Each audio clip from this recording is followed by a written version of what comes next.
and really bring it back to kind of public health and science principles that we can make digestible for a larger kind of American public.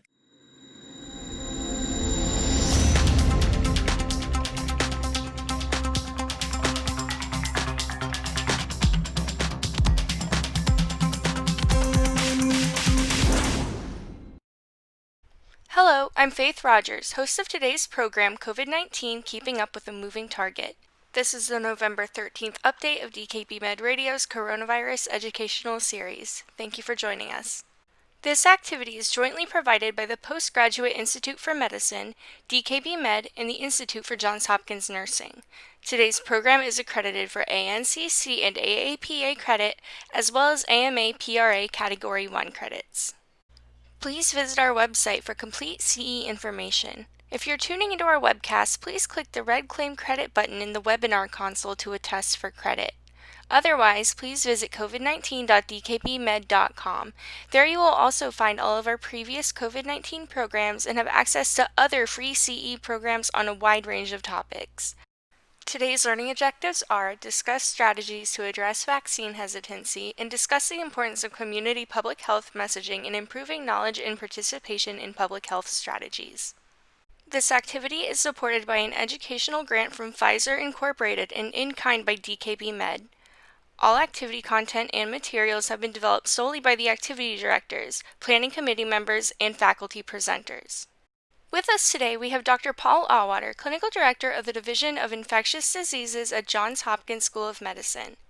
He will be interviewing Dr. Risha Irvin, Assistant Professor specializing in infectious disease at the Johns Hopkins School of Medicine. They will be discussing how to address vaccine hesitancy for COVID-19 vaccines and how politics play into public perceptions of vaccine safety and efficacy. Dr. Auwaerter, Dr. Irvin, thank you for your time. Yeah, thank you, Faith, and thank you, Dr. Risha Irvin, who is a colleague of mine here in the division of Johns Hopkins and has done such wonderful work within the community here in Baltimore with hepatitis C, and has also been a vital person helping with some of the vaccine trials for the pandemic coronavirus here. In this segment, we wanted to try to focus a little bit on your experience. First, maybe whether you had any lessons or findings that you think were important as you tried to engage people in vaccine trials that maybe our listeners could help if and when a vaccine becomes more widely available. People are going to be calling and asking advice. And I was wondering what were some of the more frequent things that you've heard as you've worked with people for your vaccine trial? I think, as we've started this work and to try to talk to communities about vaccines and kind of COVID-19, one of the biggest things we hear or concerns, well, if I get the vaccine, is that going to give me COVID? And that's one of the biggest concerns I think that I've heard from people, and many people saying, well, I know that happens with flu. People get the flu vaccine and they get the flu. And so what we've tried to explain to people is, kind of how vaccines work, and that you're not getting an active live virus. And so you're not going to get flu or COVID-19 from the vaccines. But what we're trying to do is get your body to mount a response to fight off those viruses if it ever comes in contact with it. But again, I think these are public health messages and really taking time to talk to communities about this. And so I think as we move from having efficacious vaccines, and I do think we'll have, several options, and as we move to a strategy to deploy those in the community, I think the prep work has to start now to talk to communities, answer all their questions about vaccines, and really bring it back to kind of public health and science principles that we can make digestible for a larger kind of American public. And I think we always haven't done a great job in getting those kind of messages out there. Yeah.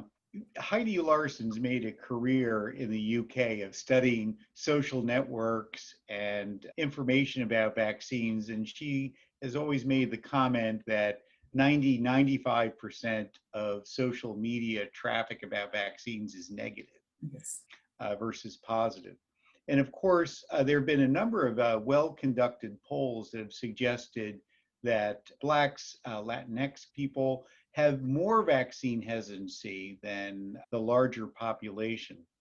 As I was thinking about this and the fact that for controlling a virus in the country, unless if we have a mandate, we need people to feel that they should get immunized and so on, because I don't think we're going to be able to have a mandate for a vaccine that's not been fully vetted. I put all this out because to me, what's been very effective when, just as an example, we had a program in Trinidad and Tobago about using aspirin to reduce stroke in people at risk. And it was very low. But once we had one or two community leaders make a video that said, I'm taking aspirin, and this is why, the rates went up quite a bit. Is there some sense that you could get either for vaccine trials or even for the immunization itself, certain community leaders that could say, I got it, and here's why? And I know you're concerned because I have a feeling, I mean, I would trust everything you say, but I know when I have patients on the other side, they don't trust what I say, or they're skeptical, which is fine. But I think when they see friends or others in the community stand up, is that a better strategy than trying to go with medical professionals? I think it's important to have both. I'll say you brought up the point of particularly the data that's showing that African American and Latinx communities don't necessarily trust in terms of the COVID-19 vaccines that might come out, or lower rates say that they'll get them. And I think a lot of that has to do with this idea of it still experimentation.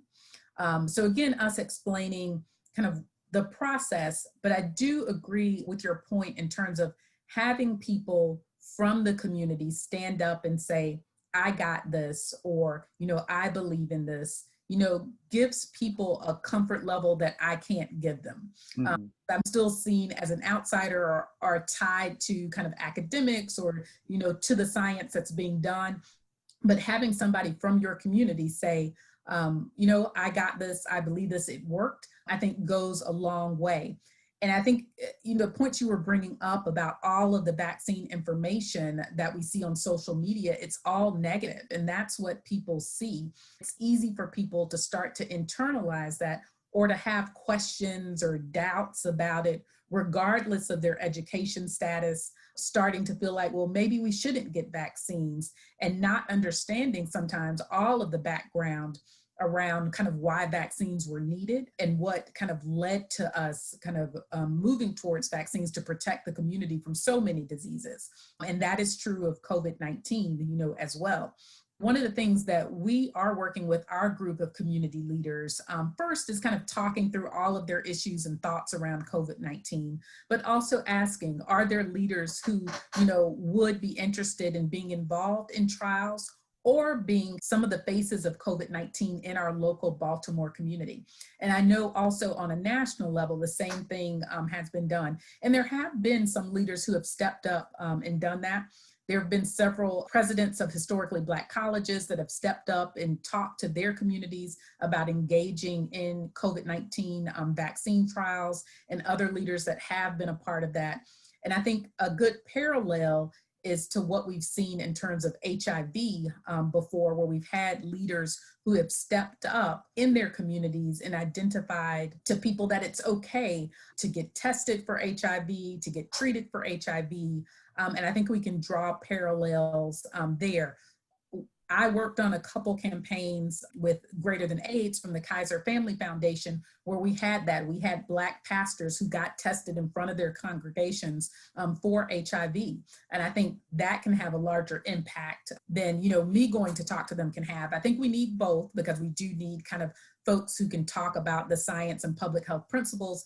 But I think at the end of the day, people do probably put more stock into somebody that they know or that they look up to telling them about something. Yeah. I really hope that some of the government and public health messages can incorporate both, because I think we tend, we as physicians and scientists love the science, love talking about that, but tell you it often isn't very convincing for people that are on the fence. So Yeah. I think that's very important. One other aspect I'd like to explore with you, Risha, is there are a number of people that will say, I'd rather get it naturally. I'd rather get the immunity that comes with the infection. We've seen this with chickenpox parties and people that don't want to get vaccines. And of course, I think this is a very individualist perspective. What's in it for me or what's best for me, which is important, no doubt. And I think a prime motivator. But with this particular crisis, do you feel that any kind of altruism in the sense of saying, if you get this vaccine, you might not spread it to others, just like wearing masks, I guess. I don't know how successful it's been for masks because I think people still feel, well, is it going to help me versus someone else? And I think certainly we talk about herd immunity, but herd immunity protects everyone. I'm wondering with these difficult concepts for someone that's on the fence, do you have any kind of points or things that might resonate that we could use? Because I think these questions will come up fast and furious, even with people that are at the highest risk for complications that may be quite hesitant to take the step with something completely new, especially a vaccine that's never been really used in the human population before, such as an mRNA vaccine. Yeah, so I think we have to have some very frank conversations with people and kind of, across the nation, this concept of, well, I'd rather just get it naturally and see what happens. I think we have to be honest with people as medical professionals. We can't predict who is going to have kind of negative outcomes from this virus. We know groups that are at higher risk, but on an individual level, I can't tell anyone whether or not they're going to have, complications from COVID-19. And it's just not what COVID-19 can do to your lungs, but it's also, the associated factors of getting a pulmonary embolus. My cousin in South Carolina was hospitalized because she had COVID and got PEs associated with COVID. She's okay now. But the point is, she was young and healthy, and no one could have predicted what her course was going to be from COVID-19. So you still have to be concerned about self. But I think the other point is to try to appeal to people. So even if you get COVID and you're okay, how many people will you spread it to? Because we know that people are contagious before they show any symptoms. And then there are some people who won't show symptoms at all and won't even know that they have it. And so is it your grandmother that might be infected, or your grandfather, or your parents, or your kids? And so I think we do have to appeal to that sense of, again, all in this together and trying to protect others. I don't think it's been that successful, mainly because we haven't had a national strategy promoting that. As we shift to vaccines, I do think we have to appeal to that same kind of notion. And yes, I do understand there will be fears and concerns, but as we think about trying to move towards, opening our society and getting back to some level of normal, the way to do that is through vaccines and our mitigation techniques, and to make sure we're protecting people, as much as possible. And so I think there should be, an individual level concern, but also this larger community concern.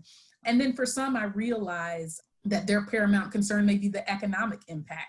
But realistically, we're not going to be able to fully reopen and get back to a robust economy until we contain the virus. So even if you're weighing those two things, we've got to contain the virus, or we're not going to be able to function normally. Yeah.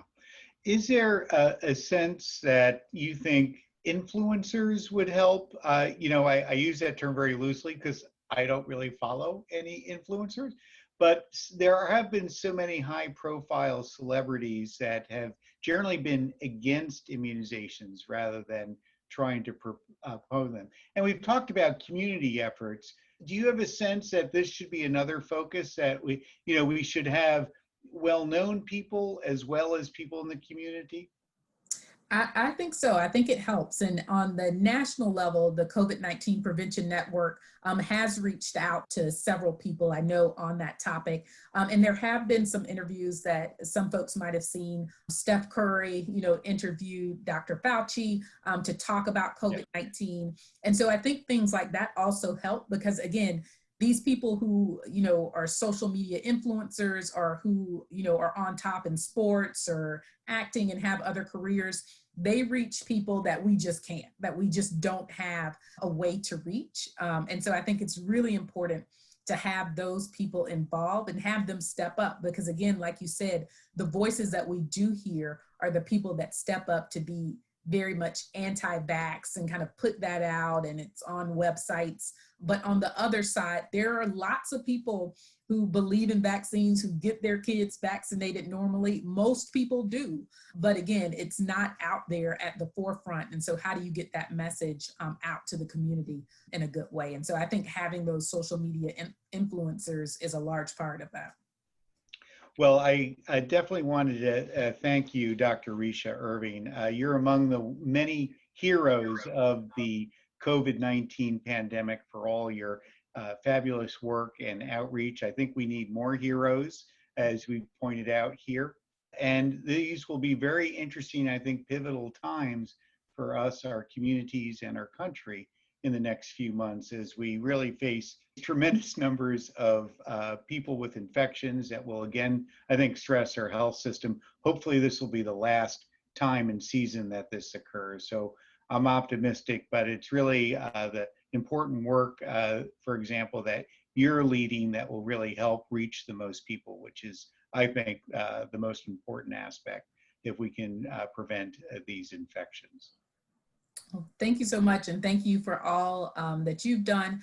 And I just really hope that people remember all of the essential workers, healthcare workers that are on the front lines. And when we see this surge, they're at risk. And so I think we really have to all pull together and really aim to defeat COVID-19.